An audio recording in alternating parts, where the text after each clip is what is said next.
te voy a contar algo que todavía me cuesta asimilar. No sé si alguna vez te ha pasado eso de estar en un sitio donde todo el mundo sabe algo que tú no, y encima ese algo es sobre ti.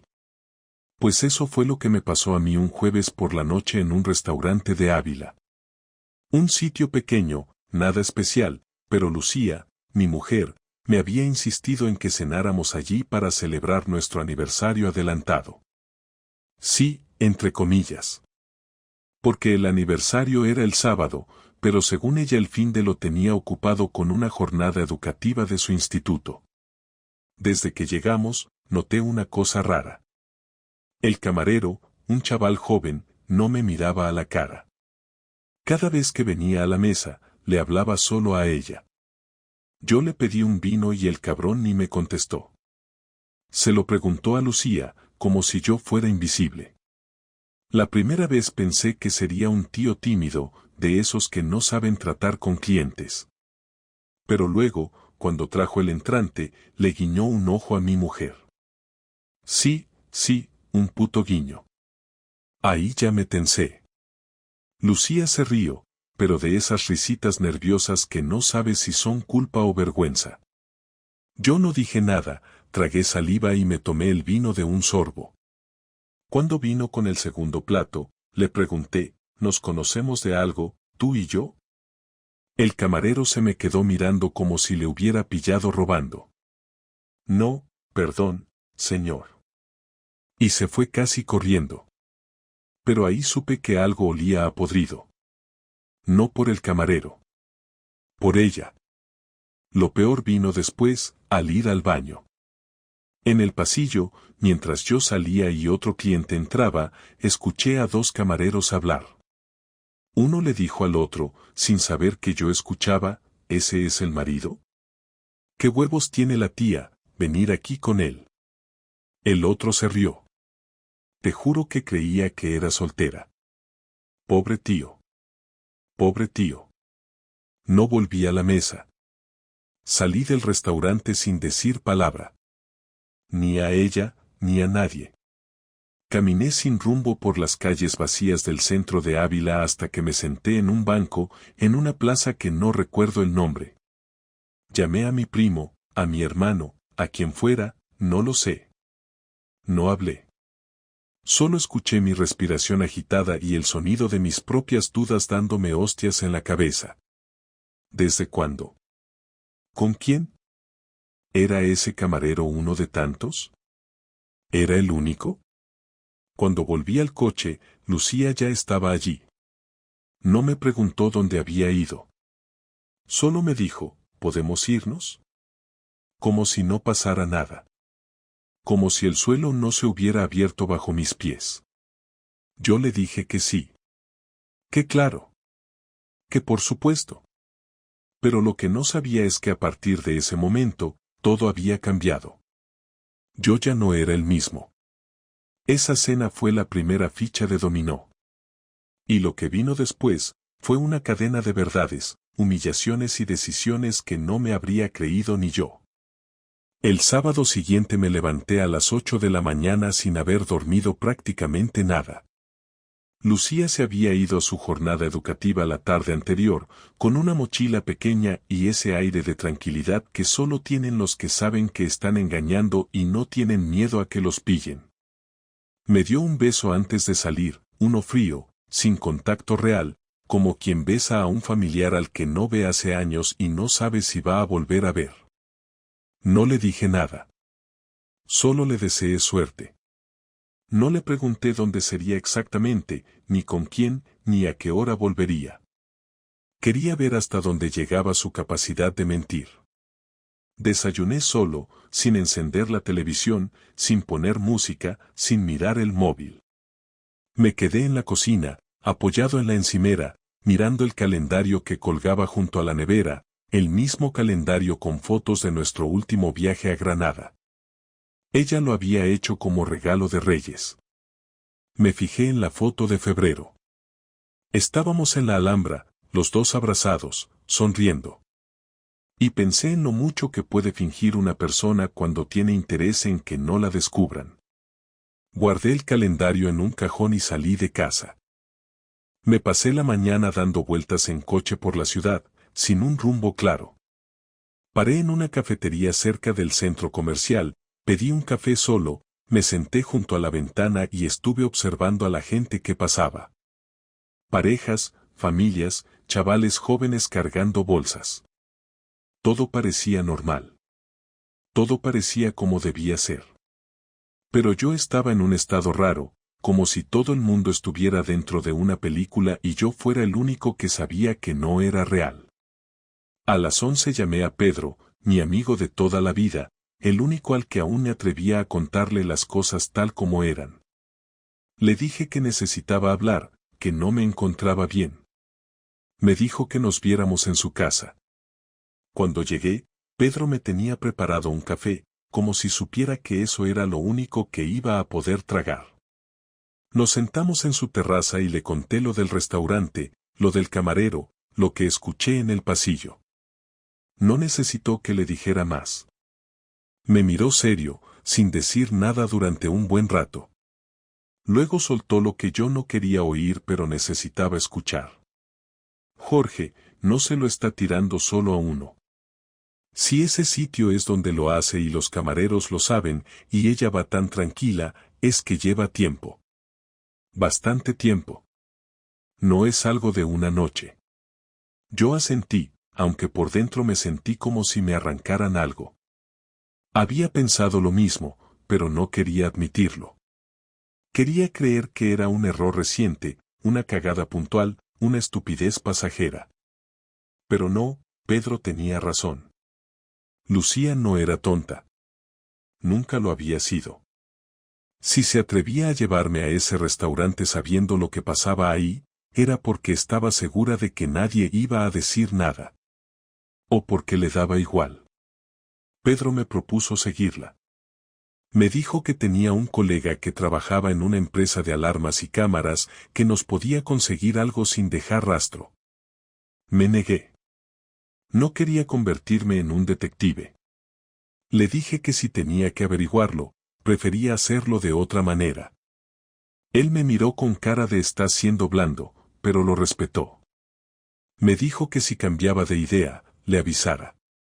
Volví a casa al mediodía, calenté unas lentejas del día anterior y comí en silencio. Luego me senté en el sofá con el portátil y empecé a revisar las reservas de hoteles en Palencia, que era donde supuestamente estaba Lucía. Lo primero que hice fue buscar su nombre en Booking y en otras webs de reservas. Nada. Después se me ocurrió llamar a los 4 hoteles más grandes de la ciudad fingiendo que era un cliente que quería dejar un mensaje para una huésped llamada Lucía. No, no estaba registrada en ninguno. En uno me dijeron que no tenían ninguna convención de profesores ese fin de semana. En otro directamente me colgaron. A las 6 de la tarde, decidí salir otra vez. Esta vez cogí el coche con una idea más clara, ir directamente al restaurante. No para hablar con nadie. Solo para mirar. Aparqué en la misma calle, me bajé y me apoyé en la farola de enfrente. Pasaron 15 minutos. 20. Casi media hora. Y entonces la vi. Salía del portal de enfrente. No del restaurante, sino del edificio residencial. No iba sola. Iba con un tío.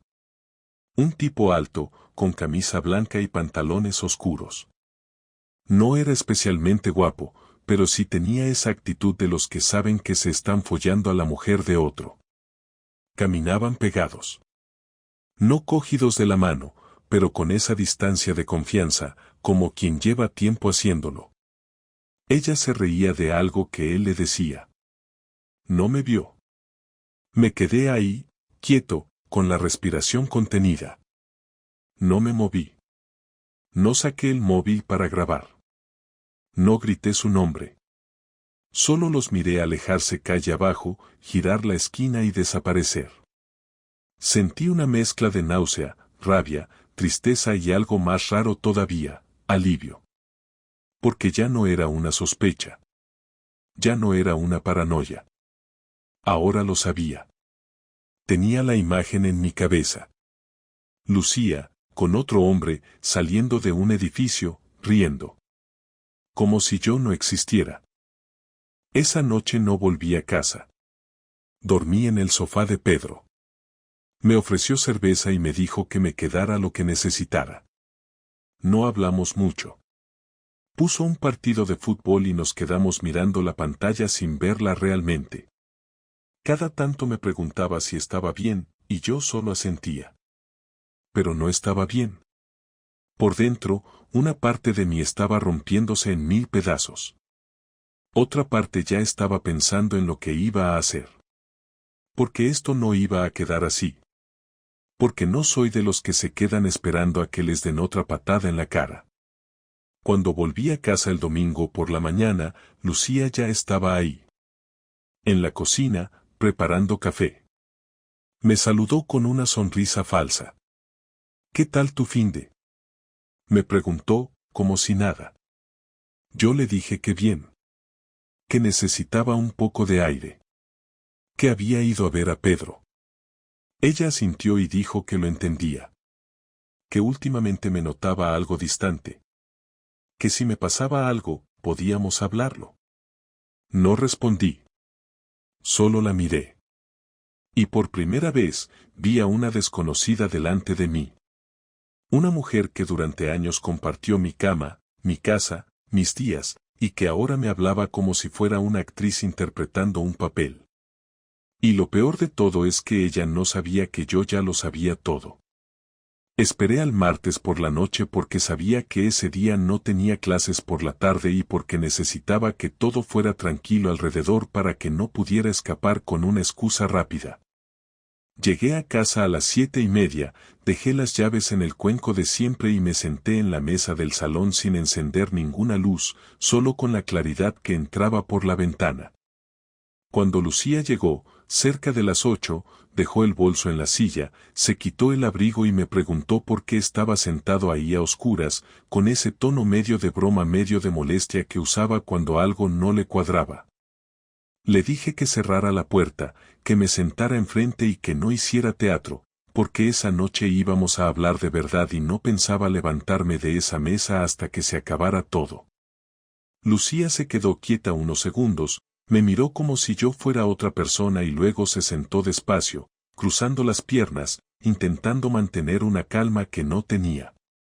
Me preguntó qué pasaba, que me notaba raro desde hacía días, que si era por el trabajo, que si había hecho algo mal, todo dicho de carrerilla, como quien sigue un guión aprendido. La dejé hablar durante un rato porque quería escuchar hasta donde llegaba su capacidad de fingir sin que yo dijera nada. Cuando terminó, le dije que el viernes había estado en Ávila, que la había visto salir de un portal con un hombre, que no había ido a Palencia y que ya no tenía sentido seguir mintiendo. El silencio que vino después fue pesado. No me miró a los ojos. Bajó la vista a la mesa y empezó a juguetear con el anillo de casada, girándolo una y otra vez como si eso fuera a sacarla de ahí. Me dijo que no era lo que parecía, que no había ido a Palencia pero que tampoco tenía que darme explicaciones de todo, que necesitaba su espacio, que últimamente se sentía ahogada, que nuestra relación llevaba tiempo estancada y que yo estaba distante. Ahí fue cuando levanté la voz por primera vez, no gritando, pero sí con una firmeza que ni yo mismo me reconocí, y le dije que no me hablara de distancia cuando llevaba meses acostándose con otro, que no me hablara de ahogo cuando yo estaba en casa esperándola como un idiota, y que no me tomara por tonto porque no lo era. Lucía reaccionó mal. Se puso a llorar, pero no era un llanto limpio, era un llanto nervioso, desordenado, lleno de frases sueltas y reproches. Me dijo que no era solo uno, que había empezado como algo sin importancia, que se sentía viva otra vez, que no había planeado que llegara tan lejos, que no pensaba que yo me enteraría así. Me dijo que yo siempre estaba cansado, que nunca tenía ganas de hacer nada, que nuestra vida era una repetición constante de días iguales y que ella necesitaba algo más. Yo la dejé hablar hasta que se quedó sin aire, y cuando terminó, le pregunté desde cuándo. Me dijo que desde hacía casi un año. Un año. 12 meses de mentiras, de cenas falsas, de fines de semana inventados, de besos dados sin culpa aparente. Sentí una presión en el pecho que me obligó a levantarme de la silla y dar unos pasos por el salón para no explotar allí mismo. Le pregunté cuántos eran.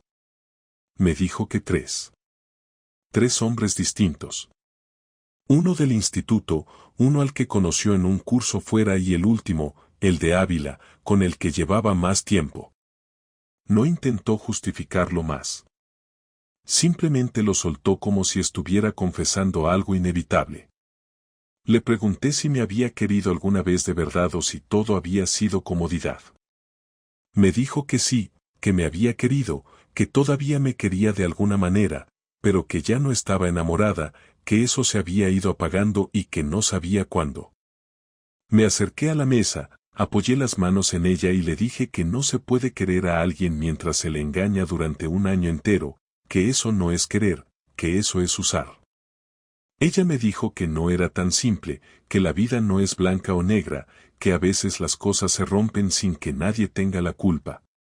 Ahí fue cuando perdí la paciencia del todo y le dije que no intentara convertir su traición en un debate filosófico, que había tomado decisiones cada día durante un año y que cada una de esas decisiones tenía nombre y apellido. La discusión subió de tono. Ella empezó a decir que yo tampoco había sido perfecto, que nunca habíamos hablado de verdad de lo que nos pasaba, que yo siempre evitaba los conflictos y me refugiaba en el trabajo o en mis rutinas. Le dije que quizá evitaba conflictos porque confiaba en ella, porque pensaba que estaba a salvo en mi propia casa, porque jamás se me habría pasado por la cabeza hacerle algo así. Me gritó que no era justo cargarle todo a ella, que las relaciones son cosa de 2. Yo le contesté que los cuernos son cosa de 1, que nadie le había puesto una pistola en la cabeza para meterse en la cama de otros hombres. En un momento dado, se levantó de la silla y dijo que no podía seguir hablando, que necesitaba salir, que se sentía atacada. Me puse delante de la puerta y le dije que no se iba a ir sin escucharme, que ya había huido suficiente durante un año y que ahora le tocaba quedarse. No la toqué, no la empujé, pero mi cuerpo bloqueando la salida fue suficiente para que se detuviera. Me miró con rabia, con miedo y con algo que se parecía mucho a culpa, y volvió a sentarse. Le dije que todo lo que había sido nuestra vida juntos estaba ahora mismo sobre esa mesa, que no iba a aceptar medias verdades ni excusas recicladas, que quería saber si pensaba seguir viéndolos o si estaba dispuesta a cortar con todo. Me dijo que no podía prometer nada, que no sabía lo que quería, que estaba confundida. Esa respuesta fue peor que cualquier confesión.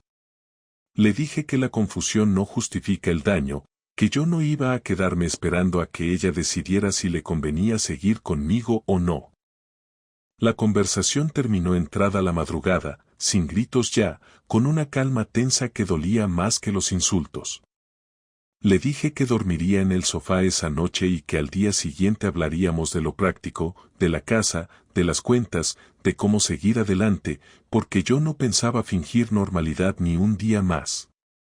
Ella asintió en silencio, con los ojos rojos, sin intentar tocarme ni acercarse. Cuando se fue al dormitorio, me quedé solo en el salón, mirando la pared, intentando entender cómo alguien puede destruir algo que ha construido durante años sin pestañear. Al día siguiente me levanté antes que ella, no porque hubiera dormido, sino porque el cuerpo ya no aguantaba más estar quieto en ese sofá. Me duché, me vestí para trabajar y salí sin hacer ruido. No le dejé nota, no le mandé mensaje, no hice ningún gesto que pudiera interpretarse como un intento de reconciliación. En el coche, camino al trabajo, empecé a ordenar las ideas con una claridad que no había tenido en días. No pensaba hacer locuras, no pensaba gritar en la calle ni montar escenas ridículas, pero tampoco iba a tragar saliva y fingir que nada había pasado mientras ella seguía con su vida intacta. Si algo había aprendido en esas últimas horas es que el daño no desaparece porque uno mire hacia otro lado, y que la dignidad no vuelve sola si no haces nada por recuperarla. Ese mismo día pedí la mañana libre con una excusa cualquiera y fui directo al banco. Teníamos cuentas compartidas desde hacía años, todo mezclado, su nómina, la mía, los ahorros, los pagos de la hipoteca. Me senté con la gestora, una mujer de mi edad que me conocía de sobra, y le expliqué que quería separar las cuentas, que necesitaba abrir una a mi nombre y trasladar mi parte del dinero. No entré en detalles, no hacía falta. Me miró con esa cara que mezcla profesionalidad y comprensión y me dijo que no era el primero ni sería el último. Salí de allí con los papeles en regla y una sensación rara, como si estuviera cerrando una puerta que llevaba años abierta. Después fui al despacho de un abogado recomendado por Pedro. No buscaba venganza legal ni arruinarla económicamente, pero sí quería saber dónde estaba parado y qué opciones tenía. Le conté todo sin adornos, sin dramatizar, solo hechos. 1 año de infidelidades, varios hombres, convivencia sin hijos, bienes compartidos. Me explicó con calma qué podía esperar, cómo protegerme y qué pasos no debía dar si no quería perjudicarme a mí mismo. Salí de allí con la cabeza más fría y una idea clara, no iba a improvisar. Todo lo que hiciera a partir de ese momento tendría un propósito. Esa tarde, antes de volver a casa, pasé por el instituto donde trabajaba Lucía. No entré como un loco ni pedí hablar con ella delante de todo el mundo. Fui a la conserjería, pregunté por el jefe de estudios y le dije que necesitaba dejarle unos documentos personales a mi mujer, que era urgente. Me hizo pasar a su despacho. Cuando se los entregué, le dije que Lucía no volvería a casa esa noche, que estábamos en proceso de separación y que prefería que cualquier comunicación laboral con ella se mantuviera estrictamente profesional, porque había habido conductas inapropiadas fuera del ámbito laboral que estaban a punto de salir a la luz. No levanté la voz, no acusé directamente, no dije nombres. Pero planté una semilla. Lo vi en su cara. Lo entendió. Volví a casa entrada la noche. Lucía estaba sentada en la mesa del salón, con el portátil abierto y papeles desordenados alrededor. Me preguntó dónde había estado. Le dije que ocupándome de cosas que llevaba tiempo dejando pasar. Me preguntó si pensaba castigarla, si iba a intentar hacerle daño. Le contesté que el daño ya estaba hecho, que yo no estaba castigando a nadie, que solo estaba limpiando el terreno para no seguir viviendo en una mentira. Se enfadó. Me dijo que estaba siendo frío, calculador, que eso no era propio de mí. Le respondí que tampoco era propio de ella acostarse con 3 hombres durante 1 año y volver a casa como si nada, así que ya puestos, los dos estábamos descubriendo versiones nuevas de nosotros mismos. Le dije que a partir de ese momento cada uno se haría cargo de sus gastos, que la cuenta compartida quedaba congelada y que hablaríamos de la casa con calma, pero que no pensaba seguir financiando una vida que incluía mentiras. Me llamó rencoroso. Le dije que era responsable. Me dijo que estaba exagerando, que no hacía falta llegar tan lejos. Le contesté que no había un punto medio entre el respeto y la traición, que ella lo había cruzado y que ahora tocaba asumir consecuencias. Esa noche le pedí que se fuera unos días. No como castigo, sino porque necesitaba espacio físico para no acabar diciendo cosas irreversibles. Se negó al principio, dijo que también era su casa. Le di la razón, pero le expliqué que yo no iba a moverme, que si quería quedarse tendría que aceptar una convivencia estrictamente funcional, sin conversaciones personales, sin reproches nocturnos, sin intentos de acercamiento. Al final hizo una mochila y se fue a casa de una compañera del instituto. No lloró al irse. Eso me dolió más de lo que estaba dispuesto a admitir. Los días siguientes fueron una mezcla de actividad constante y vacío absoluto. Me centré en el trabajo, quedé con Pedro, con mi hermano, con gente que llevaba tiempo sin ver. No buscaba distracciones, buscaba testigos de que mi vida no se reducía a esa relación rota. Mientras tanto, Lucía empezó a recibir mensajes incómodos. El jefe de estudios la llamó para preguntarle si todo iba bien. Una compañera le preguntó si era verdad que se estaba separando. Uno de los hombres con los que había estado le escribió preocupado porque alguien había preguntado por él en el instituto. Nada de eso lo provoqué directamente, pero sabía que iba a pasar. Cuando una mentira se mantiene durante mucho tiempo, cualquier movimiento hace que se note. Un viernes por la tarde, vino a casa a recoger más ropa. Me pidió que habláramos. Acepté, pero dejé claro que no iba a hacer una charla para salvar nada. Me dijo que se sentía acorralada, que todo se le estaba viniendo encima, que no esperaba que yo reaccionara así. Le contesté que quizá ese había sido el problema desde el principio, que siempre había esperado que yo reaccionara poco, que tragara, que me adaptara. Me preguntó si estaba disfrutando viéndola así. Le dije que no disfrutaba de nada desde hacía semanas, pero que tampoco iba a protegerla de las consecuencias de sus actos. La venganza, si así quería llamarla, no fue gritar su nombre en público ni contar su historia a todo el mundo. Fue dejar de cubrirla, dejar de suavizar su imagen, dejar de ser el colchón que amortigua las caídas. Fue devolverle la responsabilidad de lo que había hecho sin añadir nada más. Y eso, aunque no lo parezca, pesa mucho más que cualquier escena violenta. Cuando se fue esa tarde, cerré la puerta con llave y me senté en el sofá. Por primera vez desde que todo empezó, sentí algo parecido a control. No felicidad, no alivio total, pero sí la sensación de que ya no estaba esperando a que ella decidiera por mí. Y eso, en ese momento, era suficiente. El domingo por la tarde recibí un mensaje de Lucía que decía simplemente, podemos hablar esta noche, sin reproches, sin pelear, solo hablar.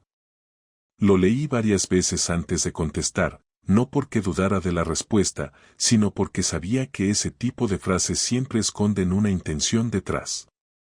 Acepté, pero dejé claro que la conversación iba a ser directa y sin rodeos, que no tenía ningún interés en una charla emocional para reconectar ni en revivir escenas del pasado. A las 9 en punto llamó al timbre, entró sin decir nada y se sentó en el sofá como si todavía viviera allí. No traía bolso, ni abrigo, solo un cuaderno y un bolígrafo en la mano que me hizo pensar que había preparado un discurso. Me senté frente a ella, en silencio, esperando que empezara. Lucía respiró hondo y me dijo que no quería volver a justificarse, que tampoco venía a pedirme perdón porque sabía que a estas alturas eso no tenía ningún valor, pero que necesitaba contarme cosas que hasta ahora no había podido decir. Le respondí que tenía el tiempo que quisiera, pero que yo no iba a responder con una opinión emocional, que me reservaba el derecho de escuchar y callar si no tenía nada útil que decir. Asintió y empezó a hablar. Me dijo que llevaba 2 años sintiendo que vivíamos en paralelo, que no me culpaba de ello pero que tampoco pudo decírmelo, que se sintió sola aunque estuviéramos juntos y que lo que empezó como una forma de llenar el vacío acabó convirtiéndose en algo que ya no sabía cómo detener. Me dijo que los 3 hombres con los que estuvo no significaban lo mismo, que con el primero fue solo una aventura corta, que con el segundo intentó algo más pero se desilusionó rápido y que con el último pensó que podía sentir algo verdadero, pero que desde que todo salió a la luz se dio cuenta de que había confundido atención con afecto. Me quedé en silencio, sin moverme. Cuando hizo una pausa, me preguntó si quería decir algo. Le dije que no. Me miró esperando una reacción, pero no se la di. Siguió hablando. Me dijo que no sabía si quería seguir casada, que no sabía si quería seguir sola, que no sabía nada. Yo le contesté que ese era precisamente el problema, que después de haber destruido todo lo que teníamos, ahora pretendía que yo cargara también con su confusión, y que ya no estaba dispuesto a vivir en esa incertidumbre. Me dijo que no me estaba pidiendo volver, que no buscaba que la perdonara ni que recuperáramos lo que se había perdido, sino que necesitaba cerrar todo esto hablando de verdad, sin dejar flecos colgando. Le pregunté si había hablado con su familia. Me dijo que no sabía cómo hacerlo. Le pregunté si alguno de esos hombres sabía que ya no estábamos juntos. Me dijo que no estaba segura, que con uno había cortado todo contacto y que con el otro hacía semanas que no hablaba. Me preguntó si había alguien más en mi vida. Le respondí que no, que en tan poco tiempo lo único que había hecho era poner mi vida en orden y recuperar un poco de respeto propio. Le dije que lo único que me interesaba ahora era salir de esta situación sin destruirme por dentro. Ella se quedó en silencio unos segundos, luego bajó la vista al cuaderno que tenía sobre las piernas y lo abrió. Sacó una hoja doblada y me la tendió. Era una propuesta de reparto de bienes. División de cuentas, decisiones sobre la casa, detalles legales básicos. Me dijo que no era definitiva, que era un borrador que había hecho para mostrarme que no quería convertir esto en una guerra. Lo leí por encima, con calma. No había nada abusivo, nada escondido. Me sorprendió. Le dije que lo revisaría con el abogado y que si todo estaba en orden, no habría problemas. Me agradeció que fuera razonable. Le dije que no lo hacía por ella, que lo hacía por mí. Nos quedamos un rato en silencio. Luego me preguntó si podía hacerme una pregunta personal. Le dije que sí, pero que no prometía contestar.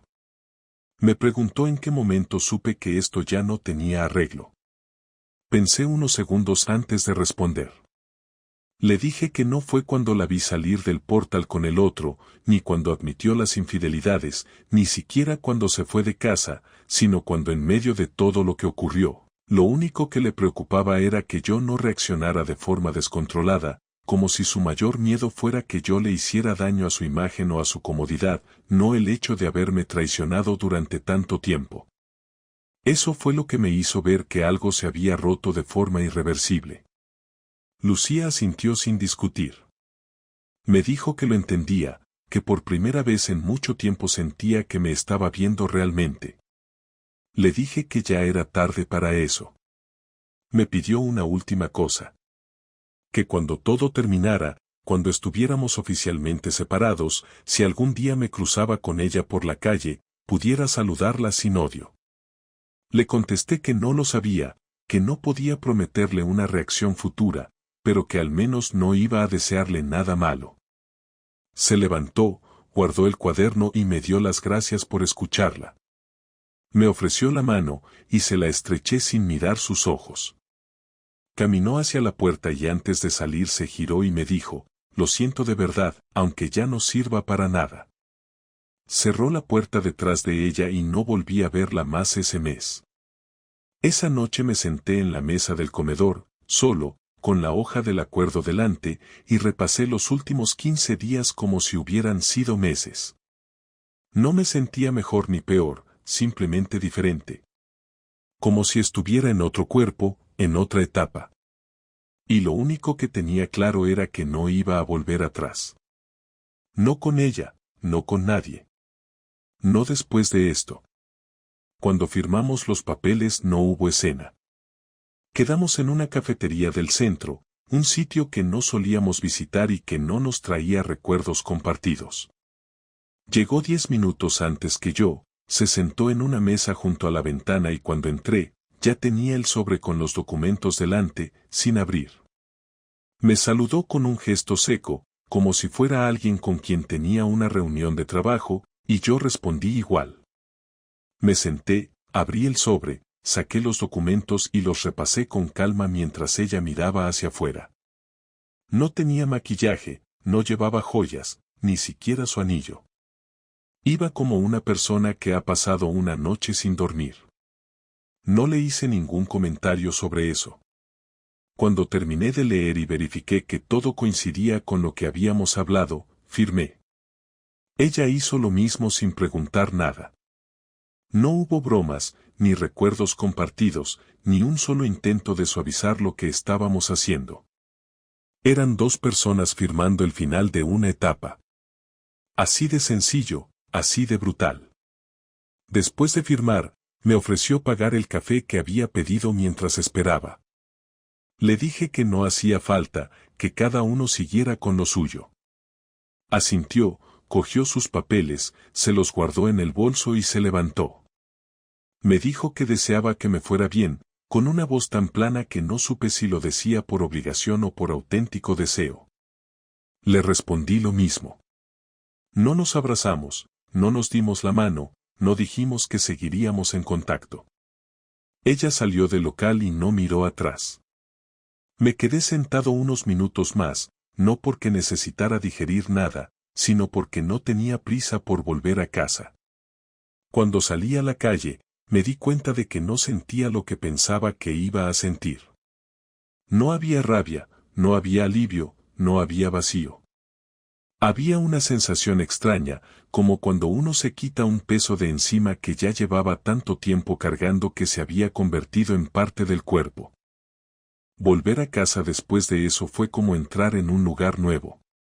Había cambiado algunas cosas en los días previos, reordenado los muebles, quitado las fotos, guardado objetos que ya no significaban nada.